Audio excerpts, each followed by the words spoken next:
आगे बढ़ेंगे, बढ़ते हुए आगे खबर जम्मू कश्मीर से है। जम्मू कश्मीर जहां पर आतंक के खिलाफ हुई है बड़ी कार्रवाई। आतंकियों के मददगार पकड़े गए हैं और आपको जानकर बेहद हैरानी होगी कि आतंकियों के जो मददगार हैं ये 6 सरकारी कर्मचारी हैं जिनके बारे में जानकारी मिली है और 6 सरकारी कर्मचारी बर्खास्त कर दिए गए हैं आतंकियों की मदद करने के आरोप के चलते। बर्खास्त कर्मियों में 5 पुलिस हैं और 1 टीचर शामिल है। ये 6 सभी सरकारी कर्मचारी और आतंकियों की मदद करने का आरोप। नार्को टेररिज्म के खिलाफ ये एक्शन हुआ है जहां पर 6 के 6 सरकारी कर्मचारी बर्खास्त कर दिए गए हैं। जिस तरीके से आतंकी घटनाएं घटी हैं उसके बाद घाटी में अलग अलग तरीके से लोगों में दहशत पैदा करने की कोशिश पिछले कुछ दिन में बढ़ी। ऑपरेशन ऑल आउट के जरिए आतंकियों के खात्मे की भी कोशिश, स्पेशल ऑपरेशंस भी चल रहे हैं।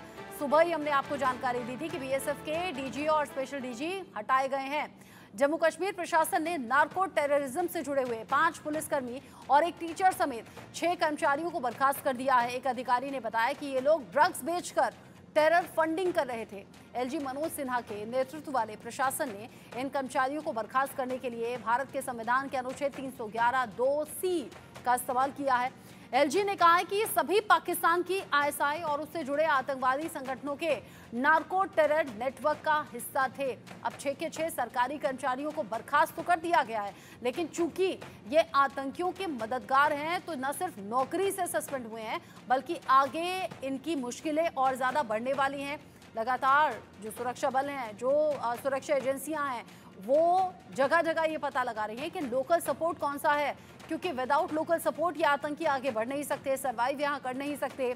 इसी लोकल सपोर्ट को खत्म करना होगा जो आतंकियों की रीढ़ पर हमला होगा, ये कहिए जड़ से काटने के लिए बहुत ज़्यादा मददगार होंगे। इस तरह के एक्शंस यहाँ आतंकवादी संगठनों के नार्को टेरर नेटवर्क का हिस्सा ये सभी 6 सरकारी कर्मचारी थे, जिसमें 5 पुलिस वाले और 1 टीचर बताए जा रहे हैं। 6 के 6 अभी बर्खास्त कर दिए गए हैं सरकारी नौकरी से। इसको लेकर बात भी हम करेंगे, हमारे साथ खास मेहमान जुड़ेंगे, उनसे उनकी राय भी हम जानेंगे। लेकिन जिस तरीके से जम्मू कश्मीर में पिछले कुछ दिन में ये घटनाएं बढ़ी हैं, उसके बाद ये लोकल सपोर्ट के बारे में पता लगना और इसे खत्म करना, ये एक कामयाबी के तौर पर ही देखा जा रहा है। अनुज माथुर सर मेरे साथ में जुड़ गए हैं डिफेंस एक्सपर्ट के तौर पर, और साथ ही साथ मोहम्मद अली शाह डिफेंस एक्सपर्ट के तौर पर मेरे साथ में मौजूद हैं। अनुज माथुर सर, इससे पहले भी आपने ह्यूमन इंटेलिजेंस की बात अलग अलग वक्त पर इस तरह के डिस्कशन शो में कही है। ये क्या ह्यूमन इंटेलिजेंस का ही नतीजा है कि लोकल सपोर्ट तक पहुंचे हैं सुरक्षा बल और सुरक्षा एजेंसियां, और ये 6 सरकारी कर्मचारी निकले? सबसे बड़ी हैरान करने वाली बात ये, क्योंकि इससे पहले हम डिस्कस करते थे कि अशिक्षित हो सकते हैं, गरीब हो सकते हैं, या दबाव में ऐसा हो सकता है, लेकिन 6 सरकारी कर्मचारी ऐसा कर रहे थे। रचना, देखिए, ये बात सुबह भी मैं कह रहा था कि प्रलोभन किसी भी प्रकार का हो सकता है, और उसके अलावा एक बात और समझने की है कि कुछ लोग सरकारी तंत्र में अलग अलग विभागों में इन्फिल्ट्रेट हो चुके हैं। ये लोग वो हैं जो कि सिंपैथी रखते हैं सेपरेटिस्ट से, सिंपैथी रखते हैं पाकिस्तान से, और आईएसआई से संपर्क रखते हैं। शायद कोई मॉनेटरी बेनिफिट भी वहां से ये लोग ड्रॉ कर रहे हैं। इस प्रकार के लोग कई जगहों पर, वही वजह है, आप देखिए कि क्यों एक टेररिस्ट कभी कभी सक्सेसफुल होता है। वो इसीलिए होता है कि सिस्टम में उनके मददगार हैं, विलेजेस में उनके मददगार हैं, ग्राउंड पर उनके मददगार हैं, और वो तमाम लोग मिलकर के आपको एक ऐसी खबर दे देते हैं और ऐसा टिप दे देते हैं जिससे कि आप कोई ना कोई बड़ा एक्शन करने में सफल हो जाते हैं। जैसे कि वो बस के ऊपर एक्शन हुआ, उसका पूरा वो पूरा काफी समय से उसके ऊपर काम किया होगा उन्होंने, तब कहीं जाकर के उसके ऊपर उनके ऊपर एक्शन किया। ये एक बहुत बढ़िया और सकारात्मक कदम है।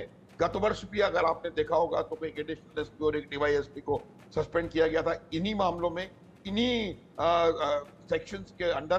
तो ये एक अच्छा कदम है, और ऐसे लोग अगर जब मिलेंगे तो अब आप देखिएगा कि इनके थ्रू हमें एक बहुत लंबी एक सीरीज ऑफ जो इनके सिंपैथाइजर्स हैं और सपोर्टर्स हैं उसका खुलासा होने की संभावना है।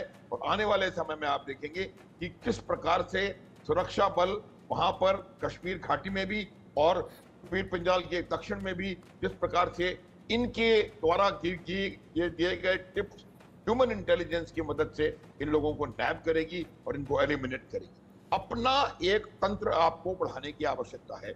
हर डिपार्टमेंट में, चाहे वो पुलिस हो या कोई और हो, चाहे वो टीचर हो, एजुकेशन डिपार्टमेंट हो, उसमें हमारे लोग होने चाहिए। हमारे लोग मतलब वो लोग जो कि कोई भी अनयूजुअल एक्टिविटी देखें, कोई भी अनयूजुअल बेनिफिट्स आप किसी को मिलते हुए देखें, तो तुरंत उसको किसी ना किसी प्रकार से कंसर्न अधिकारियों को अगर बताएंगे, तो मुझे लगता है कि तभी कहीं जाकर के, और ये शायद उसी का एक नतीजा है कि आपको वेल प्लेस्ड लोग मिले, जो कि एक टीचर है और 5 पुलिस वाले हैं। हाँ। और वो इस प्रकार, हाँ जी, जिस तरीके से 5 पुलिस वाले और एक टीचर को लेकर खुलासा हुआ है, ये बड़ा मुश्किल है कि कोई नौकरी के अलावा अपनी पर्सनल लाइफ में क्या कर रहा है ये जानना। और जैसी अब तक की जानकारी है कि ड्रग्स बेचा करते थे ताकि टेरर फंडिंग हो जाए, यानी सरकारी कर्मचारी में रहते हुए पढ़े लिखे ये लोग थे, पुलिस विभाग में टीचर, और ऐसे पेशे से जुड़ने के बाद आतंकियों की मदद करना, ये बड़ी चिंता वाली बात है। मोहम्मद शाका में रुक करूं, उससे पहले एक और अपडेट है जम्मू कश्मीर से। ये बड़ा अपडेट है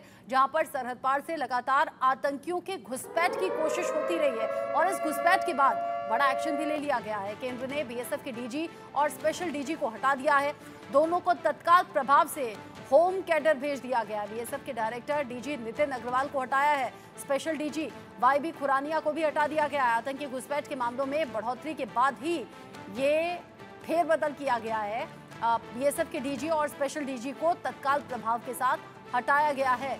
ये रिपोर्ट आप देखिए।